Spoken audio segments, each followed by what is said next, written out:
Welcome back everyone to your favorite Boundless channel.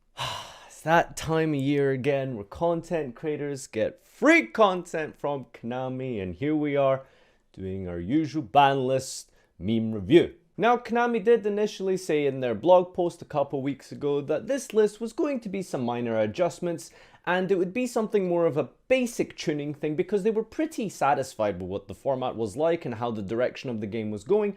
So this ban list probably wasn't going to be that impactful per se. But regardless, as we all know with the Yu-Gi-Oh community and how positive and optimistic we are, they took to social media to discuss the new changes in a very healthy and happy, positive manner. Is this a joke? Super Poly to 2? Anyone with a brain would realize it was a joke! Dark Matter was Blue Eyes' only hope. Correction. Soul Charge is Blue Eyes' only hope. And that ship sailed about 2 years ago when they put that to 1. Pure garbage, Lamau. Wow, nice danger hits. This is such ass. It's like they do it last minute because it's due the next day, so they bullshit. This list is more ass than a toilet sink. What?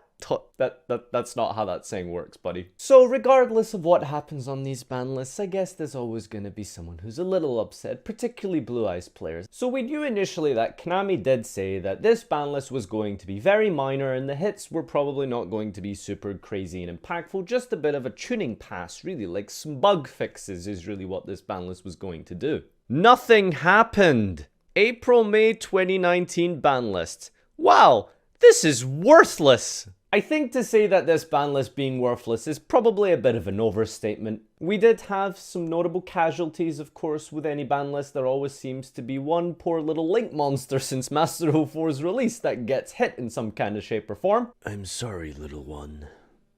Damn, summon Sorceress. What a mommy. What an absolute mommy. We're back! Okay, just Dino players, relax. Look, I completely empathize and understand that this is a very exciting time to get Miscellaneous Sorceress from 1 up to 2, but you're still missing Denglong, you're still missing Lithosagam. However, you do have the World Chalice Synchro, which is coming soon, and you're going to be able to search the Link Succession?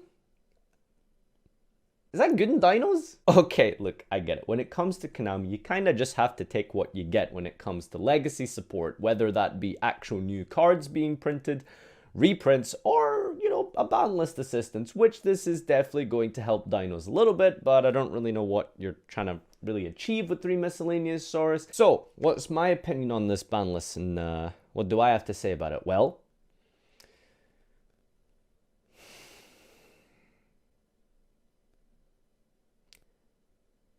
it's fine.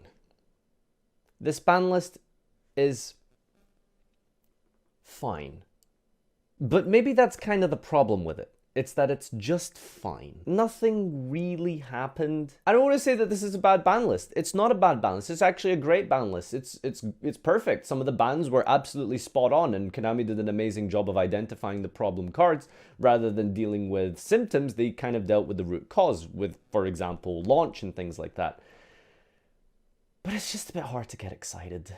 I suppose with Dark Neostorm coming out, and hopefully we'll get something really awesome in the, like, summer products, whatever they're called. I actually don't even know what they're called. Maybe we'll get some spice and stuff for Worlds and Euros and Nationals and things like that, and hopefully the format will pick up and be a bit more exciting for then. But at least for right now, at this very moment, I'm just bored. Dangers received no hits whatsoever. Not a single one. No Nessie, no Jackalope, not even a little Dogman hurt. Did Dogman need hurt, you might be wondering? Ocean man, take me by the hand. Take me to the dog pound that you... Super Poly came back to 2, and that's... Sorry, I blanked there. I was trying to think of something positive to say. No, that's really bad. Yeah, that's awful. That's stupid. So first and foremost, let's begin with Sky Striker, the big elephant in the room, and the deck that everyone probably had most present on their radar for needing some kind of addressing on this ban list. Sky Striker Ace, not Kagari. Definitely not Kagari. Red Shizuku. This doesn't look like Kagari. Nope, this ain't Kagari. That sounds about right. That's probably what the card needs to be for this coming format. So I can understand that this is probably a little bit too harsh of a hit when you consider the whole context of the ban list. You see, Konami had their intention to probably keep the format relatively similar to how it was before, but just tone down the power level of everything. We're going to see Salamangreat, we're going to see Thunder Dragon, we're going to see Sky Striker, but just maybe on a little bit lower level to kind of bring everything that's behind it up a bit and to bring where the current meta is down a little bit. A lot of you will draw parallels to the OCG, and that's understandable because they have kind of a similar format, I suppose, in terms of what's hit over there. And Kagari being over there at 1, the deck is still doing well. It's still topping and doing decently, but I think that's mostly because of other reasons. Well, I mean, in OCG they have 3 Upstart, they have Avarice, they have 3 Maxi. These are all cards that basically suit the entire Sky Striker playstyle perfectly. So it's understandable that Sky Striker is doing okay over there, whereas over here, things are a lot more faster. Even though they have Needle Fiber, and even though we've lost Summon Sorceress, I think things with like Danger, which didn't get hit at all. I will get onto that salty part in just a second, don't worry. In my opinion, I think we're going to see Sky Striker fall off the radar quite significantly. I'm going to be surprised if this deck gets anywhere near the amount of tops as it did before. I definitely can't imagine Sky Striker winning an event. What I will say, and I will make a bold claim because you guys love it when you YouTubers make claims so that 2 months later you can look back on the video and say, idiot, you dumbass guy on the internet was wrong. You guys love doing that, so I will feed you that, and I will say that, in my opinion, Sky Striker will not win an event. They will probably maybe win some random crappy nationals or a regional, but in terms of the serious big 4 European nationals and the NAWCQ and the EUWCQ and, well, maybe not Worlds. Actually, I don't know anything about Worlds. Sky Striker won't win anything. So I'm going to give you that bold claim. All right, write that down. Put it in your little notepad. So 2 months from now, when Sky Striker inevitably wins the EUWCQ because it's playing like 17 floodgates, you can come back to this video and be like, big stinky poo-poo brain Farfa doesn't know cards. And then we can discuss whether or not I was accurate with that prediction or not. The first major hit of this ban list was Summon Sorceress, who is now completely gone from the game forever. My conspiracy theory, my tinfoil hat little theorem that I'm going to put forward here is that, boys, we did it. It's finally here. Needle Fiber this summer. One man, one dream, one tuner from the deck. Coming to cinemas near you. Needle Fiber, summer 2019. Calling it now. Calling it now. Konami TCG have probably recognized very quickly from the OCG format over the last year or so that having Needle Fiber and Summon Sorceress in the same format present at the exact same time is a little bit of a no. So I think Summon Sorceress was banned, not because that she's too overpowered or anything. Don't get me wrong, she's an amazing card, but I don't think she was destroying the format per se. And I believe that with her banned, it is an indication that we will be getting one pointy boy.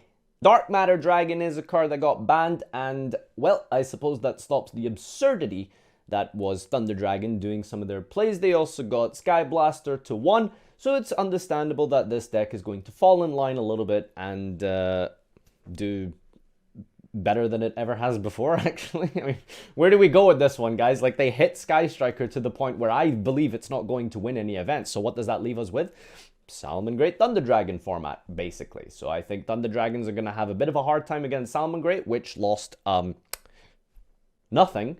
So I don't know what they were thinking there. Like, you kind of butchered Sky Striker, so what are you going to, like...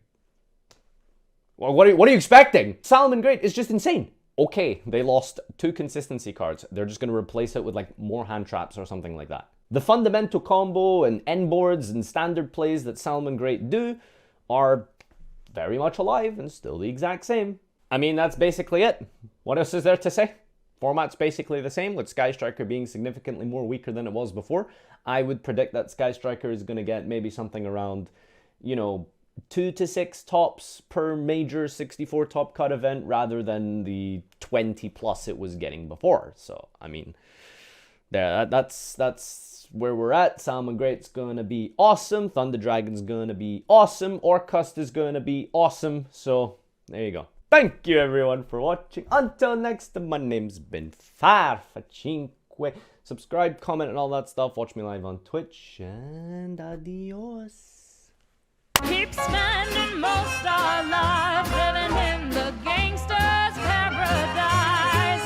Keep spending